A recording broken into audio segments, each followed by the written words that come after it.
अस्सलाम वालेकुम dear students, उम्मीद करता हूँ आप लोग सब खैरियत से होंगे। अल्लाह पाक आपको और आपके फैमिली को अपने हिफ्ज़-ओ-मान में रखे। तो बच्चों, आज हम लोग क्लास 9 के चैप्टर 16 की रिव्यू एक्सरसाइज को डिस्कस करेंगे।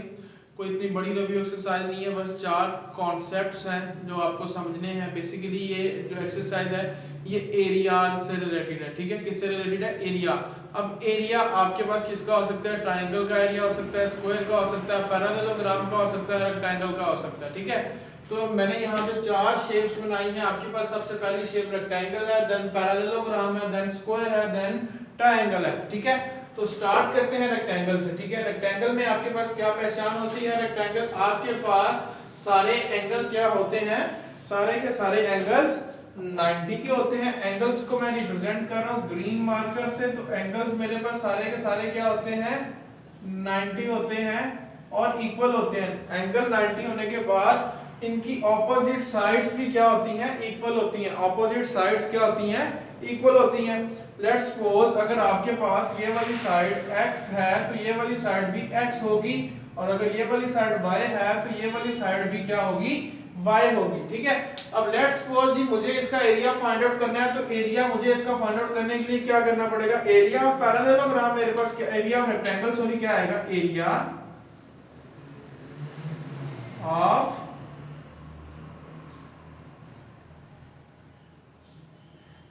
rectangle is equals to base multiply by, आप इसे हाइट कह सकते हैं, आल्टीट्यूड कह सकते हैं, व्हाटएवर यू वांट। तो अगर मैं इस फिगर के लिहाज से देखूं तो x मल्टीप्लाई बाय y। अब लेट्स सपोज जी मैं अपने क्वेश्चन की तरफ चलता हूं। जिस तरह मुझे एक्सरसाइज में क्वेश्चन गिवन है, मेरे पास ये वाली जो है x इज इक्वल टू मेरे पास है 6 सेंटीमीटर और मेरे पास y है 3 सेंटीमीटर। ठीक है, क्वेश्चन है मेरे पास 2, क्वेश्चन नंबर है मेरे पास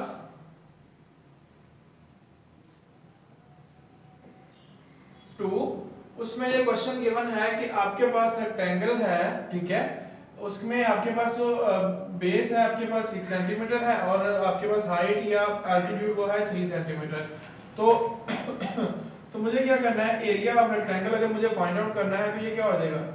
3 मल्टीप्लाई बाय, अगर क्वेश्चन सॉर्ट आउट करने की तरफ जाएंगे तो आप ये नहीं लिखेंगे। ठीक है, तो 3 centimetre multiply by 6 centimetre is equal to 6 3 are 18 centimetre से क्या हो जाएगा? सेंटीमीटर स्क्वायर हो जाएगा।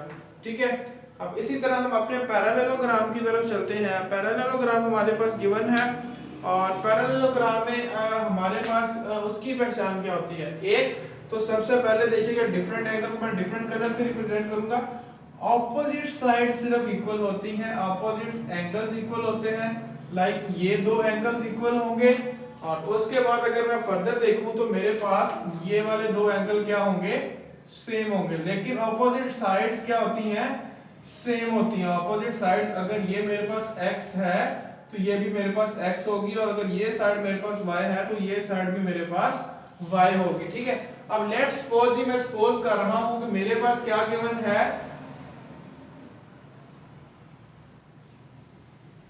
मैं एक अल्टीट्यूड ड्रॉ करूंगा अपनी हाइट के लिए। ठीक है, दैट वाज योर अल्टीट्यूड। इसका वो गिवन है, क्वेश्चन में गिवन है, लेकिन मैंने ड्रॉ नहीं किया था ताकि मैं आपको समझा सकूं। तो 4 और 8 दैट वाज योर 4 सेंटीमीटर और ये आपके पास क्या है?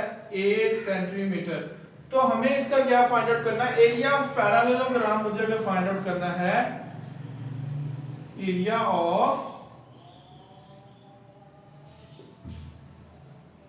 पैरेललोग्राम, तो वो क्या आ जाएगा?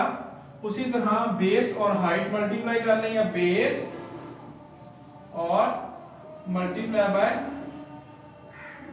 Height. Base multiply by height, तो मेरे पास आंसर क्या आएगा? बेस देखिएगा यहां पे क्या है मेरे पास, अगेन देखिएगा क्या है?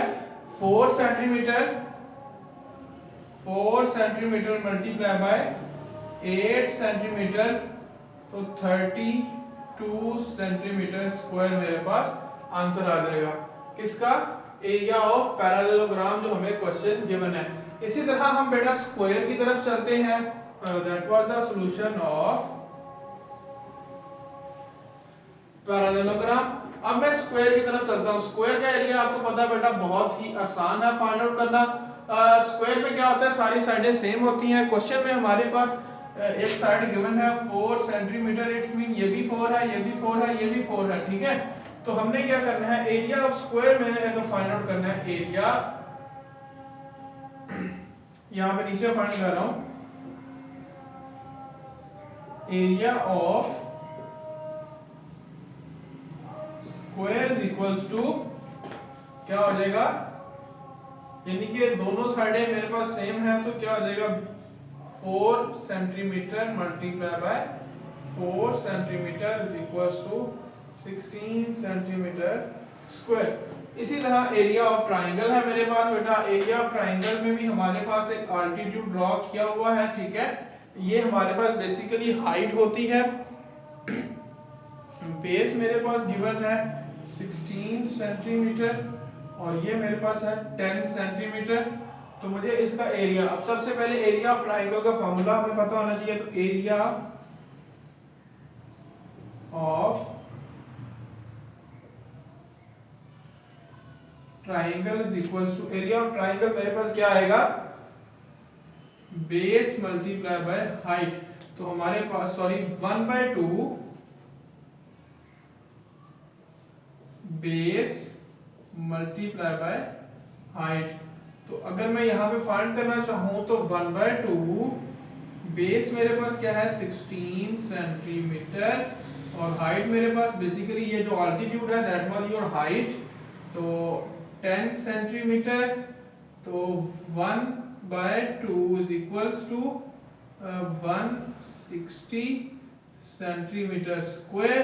तो आंसर इसका आ जाएगा 80 सेंटीमीटर स्क्वायर। तो that was your triangle's height. Again हमें क्या इसमें इस एक्सरसाइज में हमें क्या चीज याद रखना पड़ेगी, हमें सिर्फ फार्मूलाज, हमारे पास रेक्टेंगल का फार्मूला जो है हमारे पास बेस इनटू हाइट। रेक्टेंगल की जो पहचान होती है वो आपके पास क्या होता है, दोनों ऑपोजिट एंगल्स और यानी कि सारे के सारे एंगल 90 होते हैं और ऑपोजिट साइड्स इक्वल होती हैं। रेक्टेंगल में क्या होता है, ऑपोजिट एंगल्स इक्वल होते हैं और ऑपोजिट साइड्स भी इक्वल होती हैं। स्क्वायर में क्या होता है, आपके पास सारी साइडें इक्वल होती हैं। ट्रायंगल में आपके पास क्या है 1/2 इनटू बेस इनटू हाइट। अगर आपके पास हाइट नहीं गिवन तो आप खुद से ऑल्टीट्यूड यानी कि ड्रॉ करके आपको क्वेश्चन बुक में दिया हुआ है। तो ये था बच्चा हमारा आज का लेक्चर। इंशाल्लाह नेक्स्ट लेक्चर में दोबारा मुलाकात होगी, तब तक के लिए इजाजत दीजिएगा। अल्लाह हाफिज।